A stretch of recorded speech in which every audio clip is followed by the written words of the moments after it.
20 years ago, before the galaxy knew my name, before I ever dreamed of leaving Earth, I was just a quiet boy living near the snowy mountains of Valewood Ridge. My world was small then. Broken fence, rusted pickup truck, an empty house that once used to be alive with laughter. After my parents died, I learned to survive alone. Fix things. Keep my head down. Don't feel too much.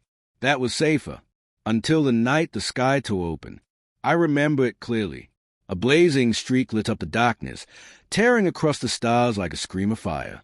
For a moment, I thought it was just a falling star, or maybe a satellite burning up, but the explosion that followed shook the mountains. Windows shattered. The ground trembled. And something inside me, something buried for a long time, told me to go look. I grabbed my coat and flashlight and hiked into forest. Snow crunched under my boots as I moved toward the faint trail of smoke rising in the distance. The air smelled like burned metal, and something else. Something alive. When I reached the crash site, I froze.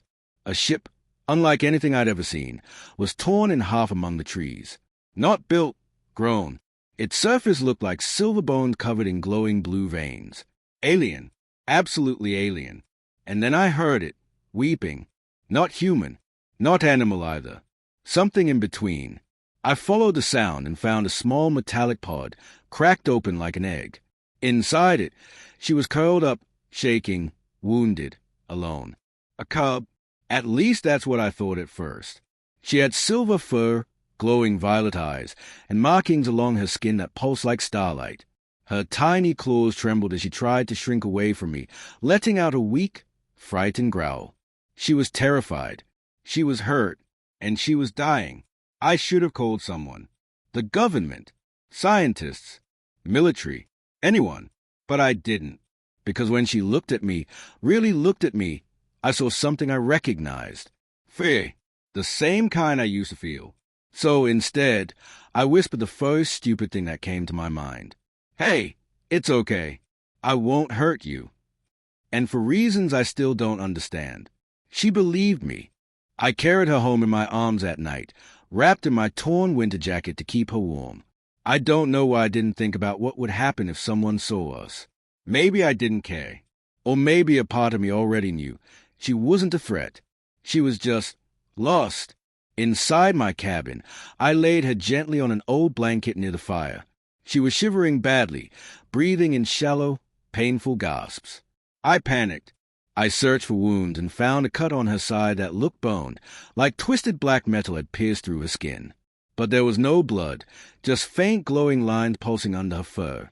She watched me carefully, eyes locked on my hands like she expected me to hurt her. Instead, I brought warm water and an old first aid kit.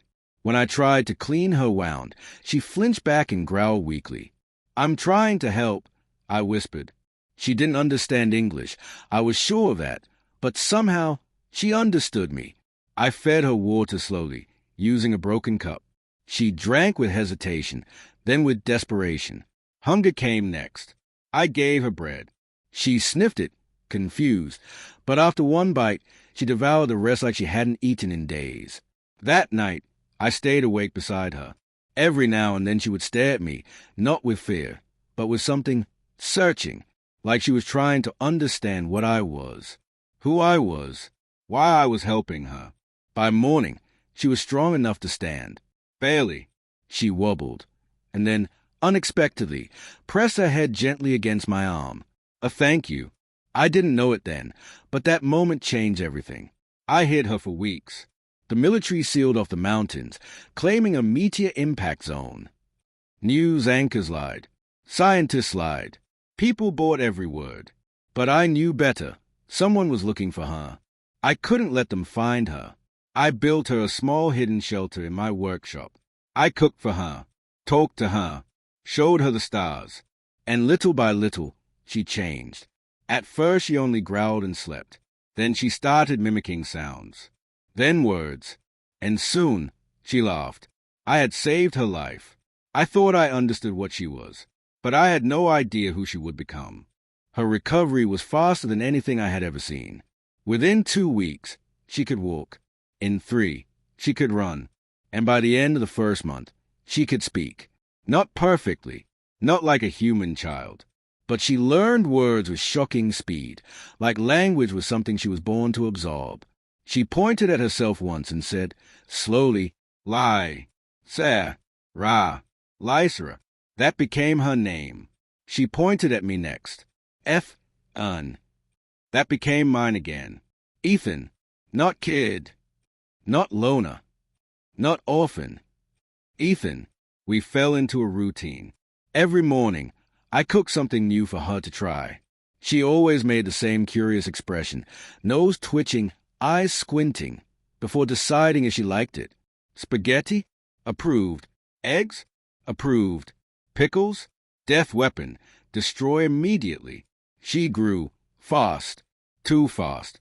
Her body wasn't like a human child's. Silver fur darkened into shimmering streaks. Muscles strengthened.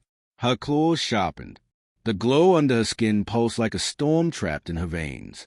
She was evolving into something I couldn't understand. Beautiful, powerful, dangerous. But I was never afraid of her. Not once. The warning signs. Strange things started happening around us. I'd returned from town to find drones hovering near the mountains. The news started calling the crash a classified cosmic incident.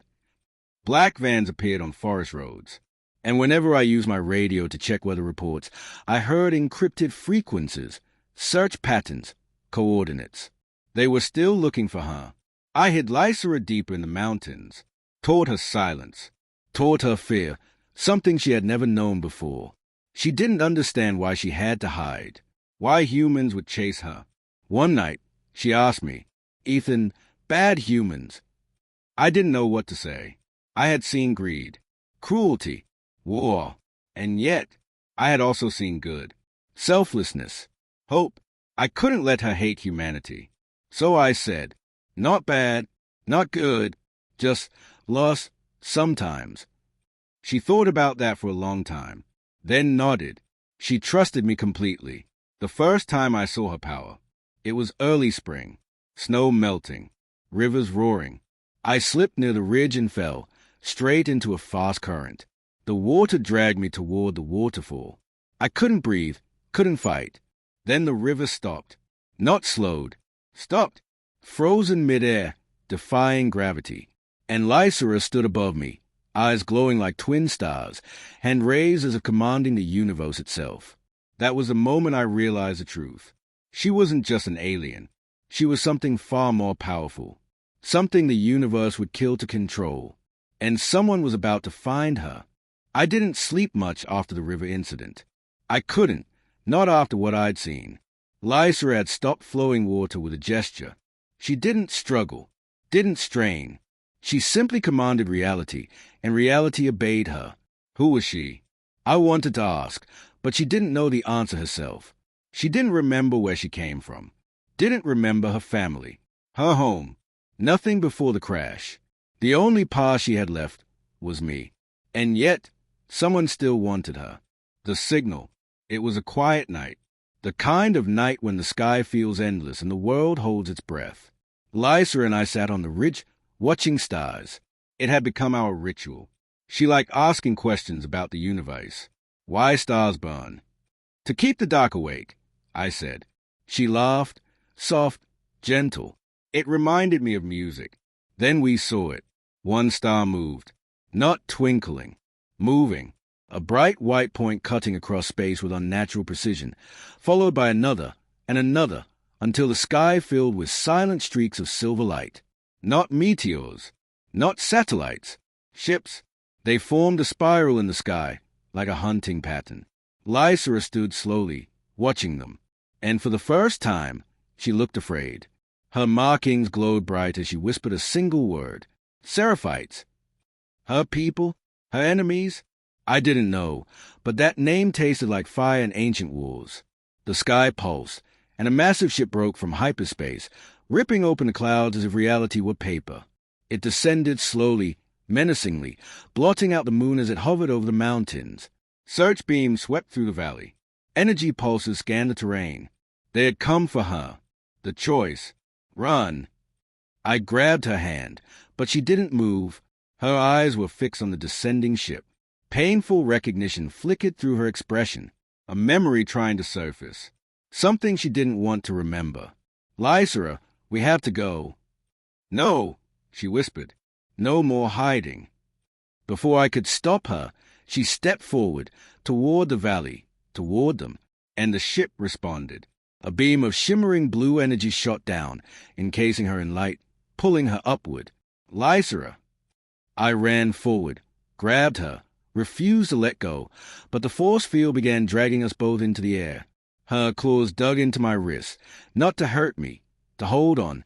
Ethan, she cried, voice breaking. Do not let go. I won't. I promise. I won't ever. A blast exploded between us. Light. Silence. And then she was gone, ripped from my hands, taken into the stars. And that was the moment I made a promise to myself. No matter where they took her, no matter who they were, I would find her, even if I had to cross the universe alone. When I woke up, the sky was empty. The ship was gone. The mountain was silent. The snow was soaked in blue light that slowly faded, like a dying memory. My hands were still reaching upward, frozen in a moment I would relive 1,000 times. I had failed her.